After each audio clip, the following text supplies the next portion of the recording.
Hello everyone and welcome back to my playthrough of This is the Police. Div the Sunny Panda here and let's get started. This is August 1st, a Thursday, new month. Awesome. I love the month of August because I also have a birthday on August and lots of good things happen in August in general. So hopefully this month for us as the Chief of Freiburg Police is amazing. Former Mafia member bemoans City Hall corruption. Chief physician at St. John Hospital accused of slander, and the fact says mayor declined services of spokesman. I speak for myself. Okay, that can sometimes be good or sometimes bad. Spokesmen just, they know how to speak, and De Brito is too tired. Yeah, he can go home. I'm too tired, I can hardly walk straight. No, you stay on the job, Percy. He's drunk, but we'll send him off to menial tasks. Just have him. We're going to try to have him fed up of the police duty and just quit himself. Let's play some tunes. Why not? Let's have a relaxing day.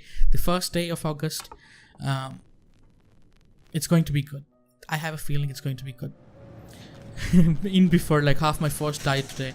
Hire female cops. Jack is poor or not? I know I would fail this. You didn't give me the option to hire more. Warning, snitch. I'm pretty sure your staff is preparing a plot against you. We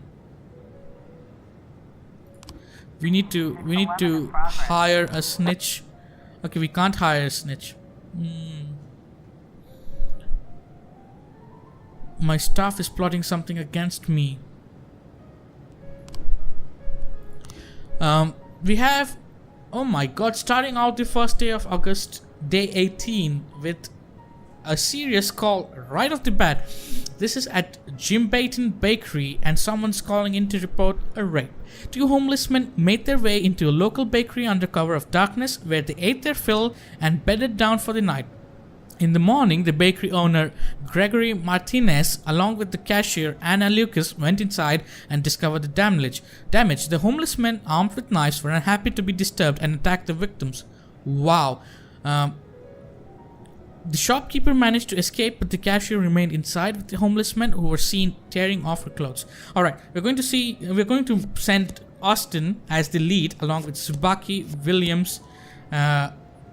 There's just two homeless men, right? I think that these three officers should be more than enough. I don't think we need to send out 5 officers, especially when Austin, a capable leader, is present on the scene. 3 should be fine. Hopefully. And if this ends up being the last call Austin goes out to, I'll be sad. We need to one-up the Sands today, so we'll send out Percy for this. Christopher G. Sand needs help after the incident with the horses. We secretly transferred Mr. Sand's guest to a local hotel and set up a guard outside his door. Suddenly, we are hearing screams coming from his room, and there's water flowing from the bathroom. We'll break down the door, but a police presence wouldn't hurt. Percy, off you go. I mean, you're the perfect guy for this job. You have to basically do nothing. You're not helping citizens there, you're just helping mafia. The report on the Jim Baton Bakery, offender caught, officers unharmed, civilians unharmed. I knew it. Austin is just a reliable lead figure. I need to give him more stripes. Just up his game. He'll be the lead for Shift B, and he's just going to make everyone so proud. A young officer cleaning up the streets of PD. He's dedicated. He's the future. He's the future chief of police. I kid you not. There's a fight at the Blitz Cafe. 2 truckers fell to blows over a parking space in the lot near the diner. The cook tried to separate them but was struck by a wild punch and is now lying on the ground motionless. Damn it, cook. Alright, Officer Kochi, Yancy, you both should be good enough to handle this small little brawl. Off you go. And they're just responding, rushing to the scene at the inn. Theft at the St. John's Hospital. Oh no, we're running out of. We sent De Brito on leave today, so we'll have to remove Maul and let Armstrong figure out the theft alone. And we'll have to place Maul as the lead for theft at St. John's Hospital. All the painkillers at the hospital pharmacy disappeared shortly after the building lost electricity. The pharmacy door shows no sign of forced entry. So it was an insider's job. Makes sense. The Vargas need help. I need to help the Sands out. I need to not help the Vargas today. We were putting on a small concert in the park, but during the break, someone noticed that there was a bomb on the stage. Everyone's afraid to move in case they set off the bomb. Please send someone to help. Sorry, you have to just deal with it yourself. The report of the fight. Good job, Officer Kochi and Yancy. They caught the offenders. They're unharmed, and they come back as heroes who saved the day by making sure two truckers don't beat the shit out of each other. We're not helping the Vargas because we need to we need to equalize the Sands or one up them even. So we'll help out the Sands today. Jack, my entire staff at the donut. This is Amy Marban from Donatello. Jack, my entire staff at the donut shop came down with the flu, and I haven't been able to find anyone else to help out. Could you please send me a couple of your men? I'm sure they wouldn't mind frying up some donuts. It's easy. I'll show them everything they need to know. My shop barely makes ends meet, so I can't afford even a day of downtime. I mean, cops making donuts. This seems like a really bad joke, but I'm sending a Koenig and Percy. Investigation started on the theft. Simon Rodriguez, the pharmacist, says, I went for lunch at 1 and a couple of minutes later the lights went out. I shut the door behind me. I remember that I bumped into the janitor's cart that was standing in the hallway. Mr. Marcus, the head physician, said, I suspect student Aaron Jones. He comes by the hospital several times in a state of confusion with red, searching eyes, dragging his huge backpack behind him, but it never occurred to me that he might be an addict. Mr. Jones, the student, says, I was in the bathroom when the lights went out. The only thing I saw is what you normally see while you're sitting in the toilet. Oh, and then the janitor came into the restroom with his cart. I heard him emptying the bin, then the lights came on. I went to the head physician's office for a signature, but he wasn't there. Oh? He wasn't there. Alright. Mr. Bodnar, the janitor, says, yes, I have the keys to the pharmacy.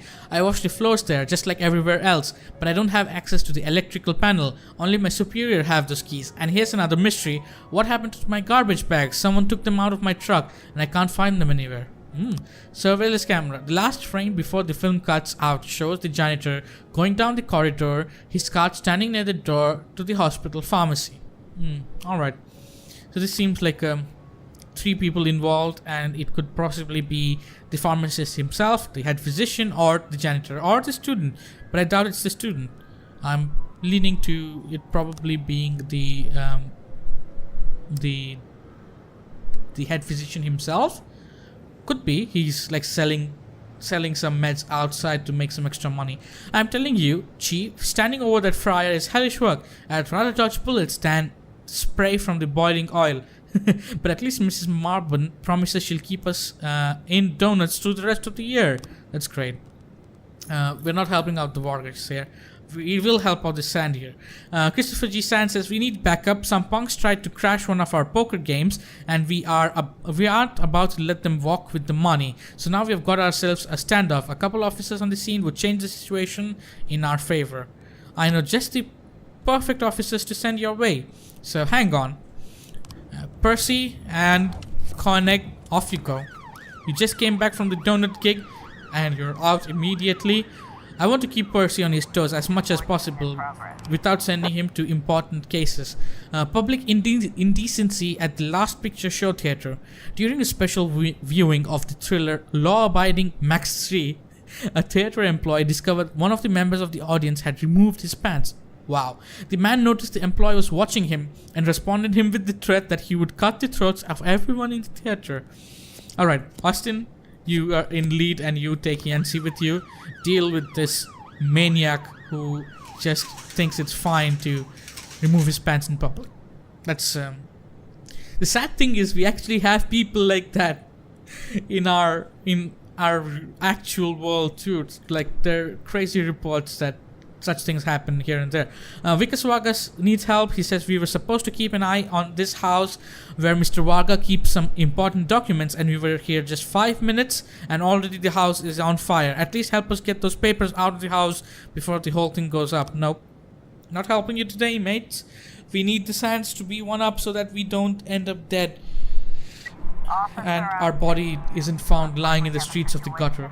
on the gutter of the streets of on the streets of the gutter. Wow, what? Anyways, the movie theater isn't too crowded. The film is in full swing, and the guy is just sitting,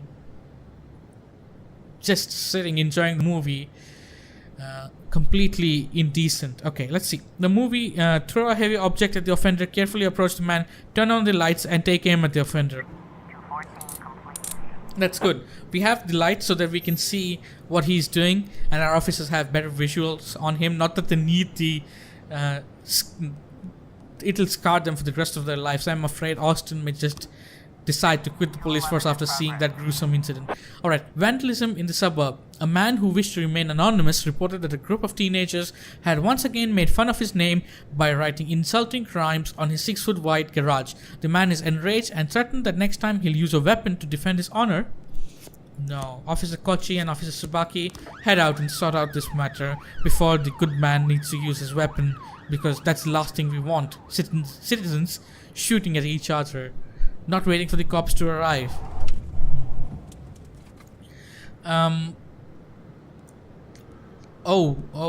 We have 3 new frames which Detective Moll has discovered. So I think this is the janitor, right? Or the pharmacist? Maybe the janitor. And this is the student, most likely. But we need more frames, so we're going to let this go on. We have more frames for the theft at the museum. And I think I figured out what's happened here. So... what's going on is the guard is walking around with the bag. Does he take out the painting first? Okay, yeah, he takes out the painting first. He breaks the glass himself. He takes out the brick and he lays the brick. Nope. Or is it the other way around? Nope. Does he do this at the end? Let's say he's walking there first. He breaks the glass. He takes out the brick. He places the brick down, and yes, it was him. Raphael Campos, museum security guard, who thought he'd earn some money for his old age from the new painting that everyone had been talking about. Theft, storage buildings. A storage space has been rented in the name of Raphael Campos. This might be where he's keeping the stolen painting, or residential area. Raphael Campos lives alone in a small apartment. Alright, Austin and Yancy, no need to take the SWAT. It's just an old man who was trying to earn some cash, so you both should be enough. Go and arrest this guy. Okay, the Vargas need help. We already saw that and we ignored that. Vandalism, Officer Kochi and Tsubaki caught the offenders and are unharmed, and no weapons will be used to protect anyone's honor, which is great because we don't want anyone protecting their honor with deadly weapons. We're going in for the arrest. Hopefully Austin and Yancy are able to arrest the old security guard. Oh no, wrong place. We have to wait another day for that then. He was in the storage place. Damn it. Alright, Sands are 1 up. That's good. So they won't be disappointed with us. And they won't want to kill us. We'll equalize Vargas, or maybe put him 1 up tomorrow. Let's see. This is we're ending the day well. There's no worries. Percy is like almost dead again, but tough thing. That's the job. That's what the police department requires you to do. Just give it your best. August 2nd, a Friday. Robespierre says, I'm pretty wealthy but deeply unhappy. Freiburg Tribune reports mayor calls prosecutor's office to check Robespierre statements for extremism. University of Freiburg tuition costs to decrease. The fact. Alright, let's go to work. And let's hope that we can catch what's his name? Whatever his name was, the security guard, but we can't catch him this shift because we don't have the detective. I was up all night reading an exciting detective story called The Last Temptation of Neptune, but I didn't have time to get to the ending. I'm almost certain that the killer is Commissioner Harold, but I can't rest until I know for sure. Can I go home and finish reading the book? No. I drank too much. I don't think I can hold it. Read. This is your first day at work. No. I'm not going to give him his first day at work off. That's silly. You come in drunk the first day of your work. I could fire you. Salary from the city hall. Nice. Please be informed that your employees have filed a formal complaint against you. We are gathering information and familiarizing ourselves with the circumstance of the case. The labor union? Oh no. A Japanese businessman who must remain nameless will soon arrive in Freeburg. The city hopes to sign a major contract with him. As our guest, he will examine many of our institutions, including the police station. His visit is scheduled on August 5th. Please take care to ensure that at least 3 Asian officers are working on that day. Okay, so August 5th is going to be... wait a minute. Today's shift A. So that's August 2nd. Shift B will be August 3rd. Shift A again will be August 4th, and Shift B will be August 5th. The Shift B, do we have 5 Asians? 1, 2, 3. We have 3 Asians. So we need to do some moving around, or maybe we just need to call in 2 officers more that day. Okay, we have a couple of days, so we can't send out... the chances of arresting are less, but I think we can manage if we send out Gibbons and Stovall. Maybe without the lead detectives, there's lower chance of success. Are you sure you want to send the cops alone? Yeah. We goofed up yesterday. We didn't have enough time to follow it up, so we're sending them out. Bomb threat at the St. John's Cathedral. An irate lumberjack by the name of Grisham Frank claims that he planted a bomb in the cathedral. He says he'll blow up the building with everyone inside unless the police arrest the priest. Apparently, the priest convinced his recently deceased wife to refuse treatment at the hospital and ask for God's help instead. Sad. I would probably be somewhat distressed if that happened to me, and I can understand his actions, but innocent people don't need to die for the actions of one priest. Someone sent a blood-soaked box to our leader's home. Most likely it contains a head or some other body part. We don't want to open the box until there's a policeman present. Because Varga needs help. Buck Jr., off you go. So someone has filed a complaint against us to the labor union. I don't know who it was. Maybe it was... Oh, maybe it is because I wasn't giving them enough... damn it. I should have just waited for... I should have just waited for tomorrow. It's all good. It's all good. Bomb threat. The cathedral is full of visitors. Announce the bomb threat and order everyone to evacuate. Immediately deploy all forces in an attempt to find bomb. Find the priest and begin the evacuation. Let's find the priest and begin the evacuation. An improvised explosive device has been discovered under a pew near the altar. Cut all the wires. Ensure that the cathedral has been evacuated. Ensure that the cathedral has been evacuated. Good job. Good job, Vandal and Reed. Even though you were drunk, you managed to solve that situation. And I made a major mistake by sending in officers without the detective. Alright. We have another call of... Oh, a monk? Chief, some guy in rags is trying to enter the police station. He says that he's a Tibetan monk and wants to talk to our patrolman about the nature of violence. Should we let him in? Nature of violence? Come on, our job includes... No, off you go. We don't want anyone to poison our officers' minds. Alright, public indecency at the Everyday Mall. A drunken teenager, encouraged by a group of friends, stripped off his clothes at the cash register and attempted to purchase a pack of condoms. It seems like some sort of hazing or a rite of passage. Alright, yeah, it does seem like some sort of rite of passage. I wouldn't say it hazing. So, Officer Robbins is going to deal with this issue of public indecency. The Sands need our help. As a safety precaution, we decided to change all the staff that work on the ranch. We just hired 8 new maids from a neighboring city, but the bus they were taking got intercepted by some of Varga's punks. Let's teach them that even our maids can't be trifled with. Nope. You're on your own. Sands, I can't help you out with that. Just deal with it yourself. Don't keep coming to us for every small problem you have. We need to one-up what's his face? Varga today, not the Sands. So I'm not going to help out the Sands. Public indecency. Robbins caught the offender and he's unharmed. Good job. Get back. Making us proud, Robbins. You're the Austin of this shift, I guess. Well, do we have an Austin of the shift? Probably Samadhi. The Sands need our help again. The hockey team that Mr. Sand owns is getting ready for an important match. The ice arena is closed during training hours, but the stadium director just reported some people in strange clothes breaking into the arena and climbing onto the stands. Protect your own people. You can't call the police to be your bodyguard, Sands, and I know I'm helping you out, but I can't help you out with every little problem and every little whim you have. Like, it's, oh, Sand, we dropped a pizza, can you send a policeman to pick it up from the floor, because we can't do it. Assault at the suburb. A crazed woman just rang in. My god, this wretch is going to kill my baby. Please send everyone you can right away. The call then ended abruptly. I think this is a false alarm, so we're sending Stovall out. Probably a mother who's on meds or just mistaking something.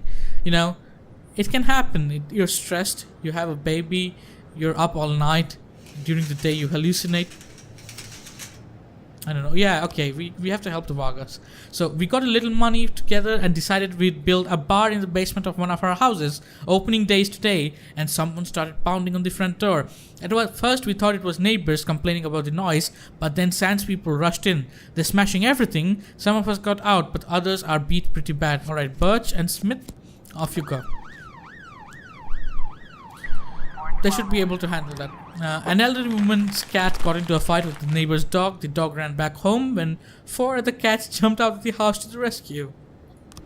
Sorry, there's a random hiccup. I knew that was a false alarm.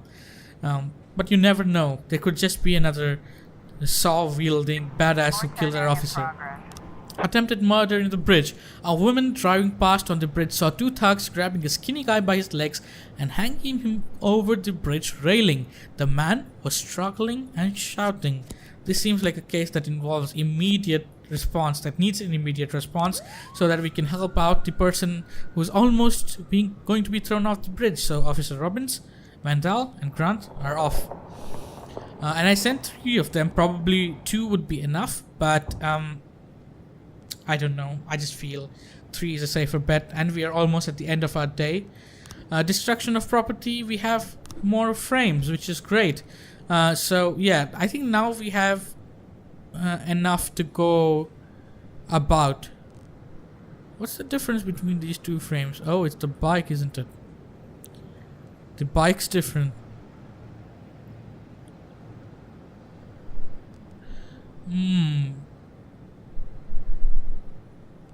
Okay, so he goes in, he's driving around the pews, right? That's what happens. He then goes to, he almost crushes, he drives straight within the pew, almost crushing a parishioner. He looked into the confessional and threw in a bottle. What happened? Did he go to the priest first, or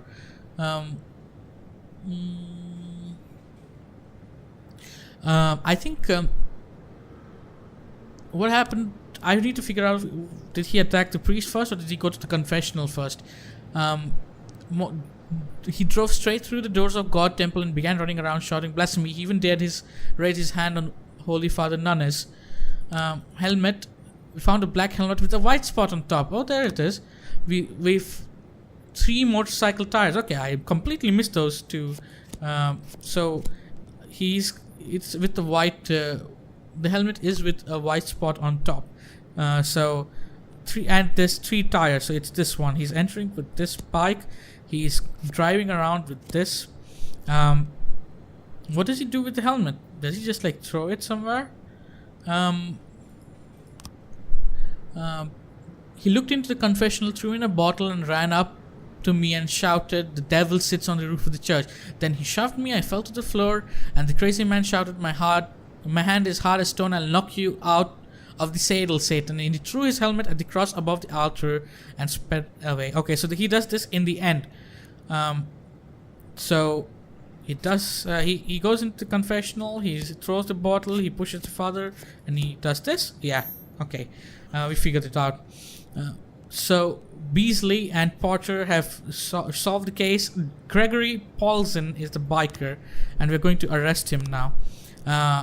Officer Stovall and Officer Samadi, they're going to go to Kevin's throat bar, where Gregory Paulson continued pursuing the devil in the bottom of a glass. Maybe send out the SWAT too. I mean, what's the harm? We haven't used the SWAT out in ages. They need some warm up. Attempted murder.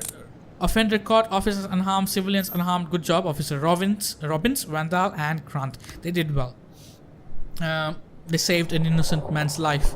That's the job of the cops. But when you do that, and when you know that you saved someone's life, you must have a proud feeling, is it not? Just helping out and being good. Destruction of property. The offender was caught. Great job. So even though we messed up one of the investigations of the other shift, we did well today. And that's where I'll put an end to this video. We have helped the Sands today. We didn't help the Sands today, rather. We helped the Vargas, and we one-upped him just as we want. So that's where I'm going to stop for now. I'll see you next time.